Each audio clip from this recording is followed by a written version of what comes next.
So surprises చాలా ఉన్నాయి. అంటే ఈ రివీల్ చేయము, నెక్స్ట్ వీడియోలో మీకే తెలిసిపోద్ది. ఎందుకంటే దాని బర్త్డే అంటే నార్మల్గా కాదు, 3 ప్లేసెస్లో చేద్దాం అనుకున్నాను. అంటే ముందుగా రివీల్ చేసేస్తే అవ్వకపోతే బాగోదు కదా అని రివీల్ చేయట్లేదు. చాలా డిఫరెంట్గా ఉంటుంది. Hi guys, welcome to my channel Karuna blogs. So finally airport కి అయితే స్టార్ట్ అయ్యాము. క్యాబ్ దగ్గర కొంచెం హడావుడి అయిపోయింది అనమాట. మార్నింగ్ మేము నిన్ననే ఒక క్యాబ్ షెడ్యూల్ పెట్టుకున్నాము ఓలాలోని. 9 వరకు 2 minutes 3 minutes అని చూపించి లాస్ట్ మినిట్ లో క్యాన్సిల్ అయిందనమాట. సో లక్కీగా మళ్ళీ యూబర్ లో ట్రై చేస్తే ఈ బ్రదర్ వచ్చారు. సో ఎయిర్పోర్ట్ కి అయితే స్టార్ట్ అయ్యాము. టైం వచ్చేసి 9:18 అయింది. ఇంకా మాకు టైం అయితే ఉంది, కొంచెం ముందుగానే చెక్ ఇన్ అవుదామని చెప్పేసి ముందుగానే స్టార్ట్ అయ్యాము. ఈ టైంలో ట్రాఫిక్ కూడా చాలా ఎక్కువ ఉంటుంది, ఫుల్ బ్లాక్ అయిపోవచ్చు, ఏదన్నా అవ్వచ్చు. అందుకని ముందుకు వెళ్ళిపోతున్నాం అనమాట. ఓకే అయితే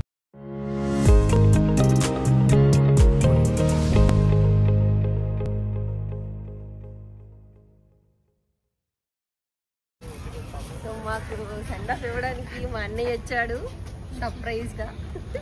పొద్దునే ఇప్పుడే పడుకుని వచ్చేసినావు. ఆహా, దీని పని బాగుందబ్బా, రిలాక్స్ అవుతుంది. దీని పని బాగుంది. ఆడికి జాగ్రత్తగా ఉండమని చెప్తాను. సో ఫైనల్లీ ఎయిర్పోర్ట్కి అయితే రీచ్ అయిపోయాము. పాప అయితే పడుకుందనమాట. ఎయిర్ ఇండియా ఎక్స్ప్రెస్ ఇంకా స్టార్ట్ అవ్వలేదు. అక్కడ మనం స్కానింగ్ అయిపోయిన తర్వాత అప్పుడు చెక్ ఇన్ అవ్వాలి. సో ఇక్కడ వెయిట్ చేస్తున్నాము, ఇంకా టైం ఉంది. టైం ఎంత అయిందంటే 10:30 అయింది. మా ఫ్లైట్ వచ్చేసి 12:30కి. Correct 2 hours. ఈరోజు కొంచెం ఎయిర్పోర్ట్ అంతా ఖాళీగానే ఉంది. సో ప్రాసెస్ బెయిన్ అయిపోతుంది. హ్యాపీగా వీడియోస్ అవి చేసుకోవచ్చు అని ప్లాన్ చేసుకుంటున్నాం. వర్చువల్ ఫీలింగ్ ఎలా ఉంది? ఫస్ట్ టైం చూస్తున్నాడు, ఎయిర్పోర్ట్ కూడా ఫస్ట్ టైం వచ్చాడు. మీ ఫీలింగ్ ఎలాగుందండి? చాలా బాగుందండి. పాపకి ఏం గుర్తుండదు కానీ బాబుకి బాగా గుర్తుండిపోతుంది కదా. ఇంకా తెలియదు కదా, నా హైట్ వచ్చాడు. కొన్ని రోజులు ఆగితే అమ్మకంట హైట్ అయిపోతుంది. ఇంకా బాబుకైతే ఆకలిస్తుందని చెప్పేసి శాండ్విచ్ అయితే తీసుకున్నాము. పాపకైతే నేను ఇంటి దగ్గర నుంచి కుక్ చేసి అయితే తీసుకొచ్చేసాను. ఇక్కడ ప్రైజెస్ చూస్తే చాలా కాస్ట్ ఉన్నాయి. ఒక దోశ అయితే 250 రూపీస్ అంట.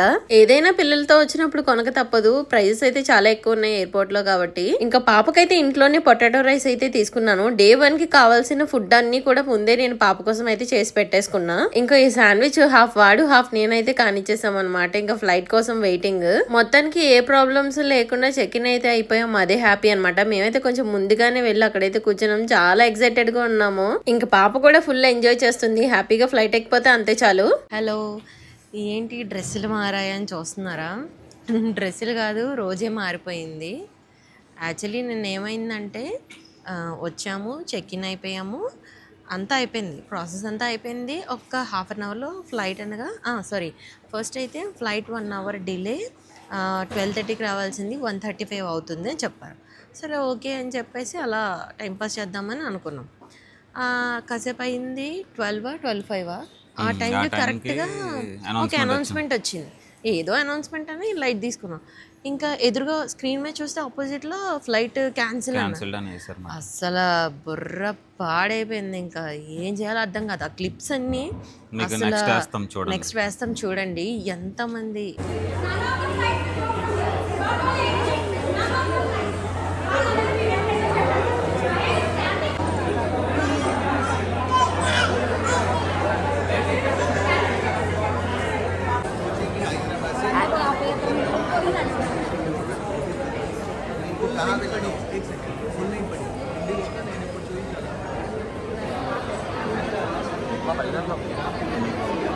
ఎంత సఫర్ అయ్యారంటే మొత్తం ఫ్లైట్ మొత్తం 160 మెంబర్స్ అలాగా మొత్తం ఫిల్ అయిపోయింది అనుకోవచ్చు. కానీ మీరు ఆ టైంలో మేము ఫేస్ చేసింది అయితే చాలా దారుణమైనది అనమాట. చాలా అంటే చాలా అనమాట. అందరూ చాలా ఫీల్ అవుతున్నారు. ఎందుకంటే ఫ్లైట్ క్యాన్సిల్ అయితే హైదరాబాద్ చెన్నై అంటే వేరే వెళ్ళొచ్చు, ముంబై క్యాన్సిల్ అయినా సరే వెళ్ళొచ్చు. కానీ అండమాన్కి వెళ్ళాలంటే ఓన్లీ ఫ్లైటే. అది చూస్తే అంటే షిప్ లో వెళ్ళాలి. 2 months బిఫోర్ నుంచి మనం అన్ని అనుకొని క్యాన్సిల్ అయిపోతే ఎలా ఉంటుంది ఫీలింగ్? చాలా ఘోరం అనమాట. ఆడడం ఒకటే తక్కువ, అందరూ చాలా గొడవ చేశారు, చాలా రచ్చ చేశారు. కానీ కానీ వాళ్ళని అందరూ ఏమనలేము. ఏంటంటే అందరూ ట్రిప్కి ఒకేషన్కి వచ్చిన వాళ్ళు, నాకేంటి బర్త్డే సెలబ్రేషన్ పాపది ఫస్ట్ అమ్మ చేయలేకపోతున్నాము అన్నది వచ్చేసింది మైండ్లోకి. మేము ముందే దానివేవి చిన్నది కూడా మిస్ అవ్వకూడదని మేము ఇద్దరం ఫస్టే అనుకున్నాం. ఇప్పటి వరకు ఇవన్నీ చేసి బర్త్డే చేయకపోతే ఎలా ఉంటుంది అది ఇంకా 2 months planning అసలు miss అయిపోతుంది. అర్థం కాలేదు. నేను అది చెప్పలేకపోతున్నాను అనమాట మాటల్లో కూడా. అంత వరస్ట్ సిచ్యువేషన్ ఎప్పుడు ఫేస్ చేయలేదు. ఏడుపు వచ్చేస్తుంది. ఫస్ట్ ఏడుపు రాలేదు, యాక్చువల్లీ షాక్ అయిపోయాం. వర్ష కూడా ఇలా ఉండిపోయాడు అనమాట, స్టన్ అయిపోయి. కాసేపటికైతే ఇంకా అడుగుతారు కదా, సరేలే ఏదో ఒకటి చేస్తారు ఎయిర్లైన్స్ వాళ్ళు అని చెప్పేసి ఇంకా వెయిట్ చేస్తున్నాం. సరే ఆల్టర్నేటివ్ చూద్దాం అంటే ఆల్టర్నేటివ్ ఫ్లైట్స్ ఏం లేవు. ఉంది కదా, ఒకటి ఇండిగో ఉంది కదా, ఉంది. ఇండిగో. యాక్చువల్గా అది వచ్చేసి మా అందరికి వన్ సైడ్ వెళ్ళడానికి 20,000 21,000 2 months బ్యాక్ చేసుకున్నాం కాబట్టి ఇప్పుడు చూస్తే వన్ సైడ్ 72,000 ఉందన్నమాట. ఇండిగో కానీ ఇది కూడా ఉంది, connection flight air India express కూడా ఉంది.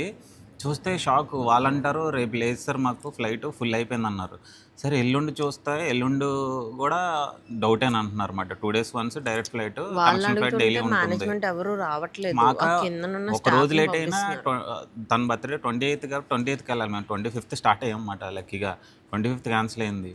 మీకు ఆల్రెడీ ప్రీవియస్ వీడియోస్ చూస్తే చాలా ట్విస్ట్లు అనమాట. 26th చేసుకున్నది క్యాన్సిల్ అయింది, నాది క్యాన్సిల్ అయితే మళ్ళీ ఆ రోజు చేసాం, ఆ రోజు క్యాన్సిల్ అయితే 25th చేసాం, 25th క్యాన్సిల్ అయితే ఇప్పుడు 26th వచ్చాం అనమాట. ఇవాళ ఏం జరుగుతుందో కూడా తెలియదు. ఇప్పటికి భయం మీద ఉంటున్నాం అన్నమాట. కానీ వాళ్ళని ఏమనలేదు. ఎయిర్ ఇండియా ఎక్స్ప్రెస్ వాళ్ళు మేనేజ్మెంట్ అయితే చాలా ఘోరంగా తిట్టారు. మా వాళ్ళు అందరూ 165 members తిట్టారు. కానీ అది చాలా పొలైట్గా పెద్ద అరుపులు, పొలైట్గా మాట్లాడారు. ఒక్క మాట కూడా అనలేదు. రేంజ్కి వెళ్ళిపోయింది అనమాట. స్టాఫ్ వచ్చారు, సెక్యూరిటీ వచ్చారు, అద్దాలు పగలు కొట్టేస్తాం అది ఇది అంటే.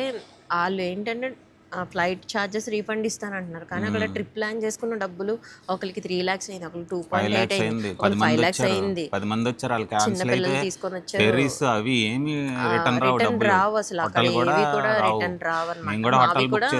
ఆ అమౌంట్ అయితే పోయింది. కాకపోతే 1 day కాబట్టి మేము పెద్ద ఫీల్ అవ్వలేదు. ఈ రోజు కూడా మాకు ఇంకోటి ఏంటంటే అక్కడ వర్షం. తను నీ సబ్స్క్రైబర్ ఒక ఫాలోవర్ అక్కడ ఉంటే అండమాన్లో ఉన్నారనమాట. మెసేజ్ చేస్తుంది అక్కడ వెదర్ కూడా బాగాలేదని చెప్పి. వెదర్ బాగాలేకపోయినా పర్లేదు, అట్లీస్ట్ మంచి హోటల్స్ బుక్ చేసుకున్నాం కాబట్టి హోటల్లోనే స్టే చేస్తాము. అక్కడ ఇండోర్ లో ప్లాన్ చేసుకుని బర్త్డే అయితే చెయ్యాలని చెప్పి మేమైతే అనుకున్నాం. అదే మనం వెళ్ళాము, అక్కడ చేసుకున్నాము అని ఒక సాటిస్ఫాక్షన్ అయితే ఉంటది. ఉండిపోతే అంటే మన ప్లేస్ లోనన్నా చేయొచ్చు, నేను కాదనట్లేదు. కాకపోతే ఏంటంటే మనం ఒకటి అనుకున్నాం కదా, ఒక ప్లాన్, దాన్ని బట్టి వెళ్ళిపోతే ఒకలా ఉంటది అనమాట. అయిపోతుంది. కానీ ఇంకా సర్ప్రైజెస్ చాలా ఉన్నాయి. అప్పుడు నిజంగా ఒక అమ్మాయి నిజంగా ఒక దేవతే. తన పేరు చెప్పొచ్చు నేమ్ అయితే చెప్పట్లేదు, సారీ. క్రూలోనే గ్రౌండ్ స్టాఫ్లో ఒక్క అమ్మాయి మాకు నిజంగా అమ్మాయికి చాలా చాలా థ్యాంక్స్ చెప్తున్నాను అనమాట. ఆ అమ్మాయి హెల్ప్ చేసింది. నేను అమ్మాయి దగ్గరికి వెళ్ళి ఏడ్చేసాను ఇంకా ఉండలేక.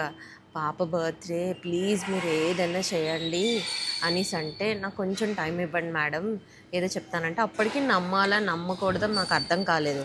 సెక్యూరిటీ దాటి వెళ్తే బయటికి వెళ్ళిపోతే పైన ఉన్నంత వరకే మనం ఏది చేయాలన్నా, బయటకు వచ్చేసిన తర్వాత తోసిస్తారు బయటికి, ఇంకా లోపలికి వెళ్ళనివ్వరు అనమాట. అయితే వెయిట్ చేయండి మేడం అంటే, ఈ లోపు అక్కడ పెద్ద పెద్ద గొడవలు అవుతున్నాయి. వాళ్ళు ఏమంటున్నారంటే కొంతమందిని ఒకరోజు 10 members, ఒకరోజు 10 members అలా పంపిస్తామంటున్నారు. అలా ఈ లోపు హాలిడేస్ అయిపోతాయండి మొత్తం అనేసి చెప్తున్నారు. కొంతమంది అయితే వెళ్ళిపోయారు కూడా, కొంతమంది క్యాన్సిల్ అని కానీ వెళ్ళిపోయారు. లాస్ట్లో మాదంతా అయిపోయిన తర్వాత రోజు షెడ్యూల్ చేస్తారు. మంది డైరెక్ట్ ఫ్లైట్ కాదు, కనెక్షన్ ఫ్లైట్. వేరే వాళ్ళది ఏంటంటే ఆ రోజే స్టార్ట్ అయ్యేది ఏదో ఉంది. కనెక్షన్ ఫ్లైట్ ఏంటంటే 3 places, Vizag to Hyderabad, Hyderabad to Kolkata, Kolkata to port Blair. 1 day పడుతుంది రీచ్ అవ్వడానికి. మేము వెళ్ళే టైంకి వాళ్ళు కూడా వెళ్తారు. కొంతమంది ఆ ఫ్లైట్కి వెళ్ళారు. మేమంతా ట్రావెల్ అయితే చేయలేము కదా, చాలా ఇబ్బంది అయిపోతుందండి అనేసి అంటే, అప్పుడు తనకేవో కొన్ని సీట్స్ మాత్రమే ఉంటే 26th అంటే ఈరోజు Vizag to Bengaluru to port Blair connecting flight తను మాకు అరేంజ్ చేసింది అనమాట. అసలు ఆ అమ్మాయికి ఎన్నిసార్లు థ్యాంక్స్ చెప్పానంటే నాకు తెలియదు. ఆ అమ్మాయి ఈరోజు లీవ్లో ఉంది. సో తనే అరేంజ్ చేసింది ప్రతిదీ కూడా. మేడం కిందకి రండి ఒకసారి చూద్దామని చెప్పేసి స్పెషల్ రిక్వెస్ట్ మీద అరేంజ్ చేసింది తను. కానీ అంటే మిగిలిన వాళ్ళు అంటే వాళ్ళు కూడా ఇబ్బంది పడుతున్నారు, నేను కాదని అనట్లేదు. కానీ ప్రజెంట్ మన వరకు మనం ఆలోచిస్తాం కదా, మనం ఉన్న సిచ్యువేషన్ బట్టి అలా రిక్వెస్ట్ చేసుకున్నాము. తప్పుగా అనుకోవద్దు ఎవరు కూడా.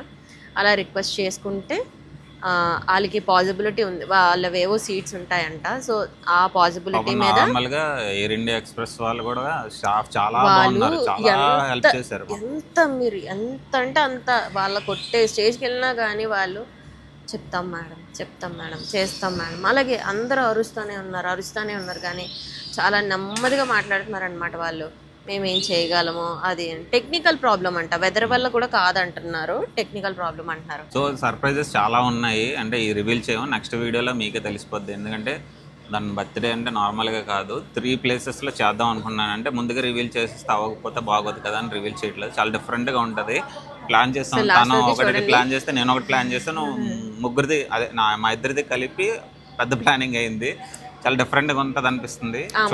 ఎవరు రిక్వెస్ట్ చేశారో చెప్పు మరి. నువ్వే రిక్వెస్ట్ చేసావు. నేనే రిక్వెస్ట్ చేస్తాను. నువ్వు పైన ఇల్లు పెట్టి ఆ అమ్మాయితో పాటు కిందకు వచ్చి నేను ఒక్కరిదాన్ని సెక్యూరిటీ దగ్గర నుంచి కిందకు వచ్చి టికెట్స్ చేయించి వీళ్ళకి కాల్ చేస్తే అప్పుడు వీళ్ళు పైనుంచి పాపం అన్ని లగేజ్ పట్టుకొని మళ్ళీ లోపలికి వచ్చారు అనమాట.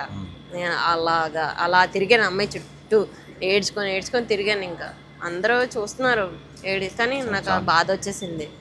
సరే ఓకే, అయితే ఫైనల్లీ వాళ్ళు వచ్చేసాము. సో ఈరోజు ఏమవుతుందో చూద్దాం.